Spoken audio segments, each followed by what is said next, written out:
சீர்காழி சட்டைநாதர் சுவாமி கோயிலில் ஐப்பசி மாத பௌர்ணமி கிரிவலம்.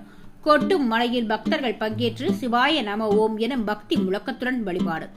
மயிலாடுதுறை மாவட்டம் சீர்காழியில் தர்மபுரம் ஆதீனத்திற்கு உட்பட்ட சட்டைநாதர் சுவாமி கோயில் உள்ளது. இக்கோயில் ஐப்பசி மாத பௌர்ணமி தினத்தை முன்னிட்டு பௌர்ணமி கிரிவலம் நடைபெற்றது.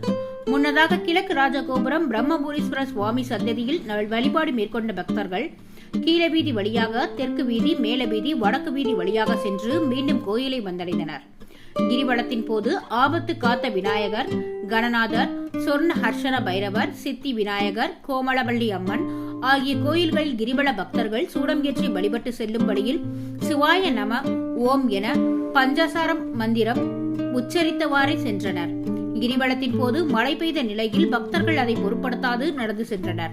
தொடர்ந்து பக்தர்களுக்கு அன்னதானம் வழங்கப்பட்டது.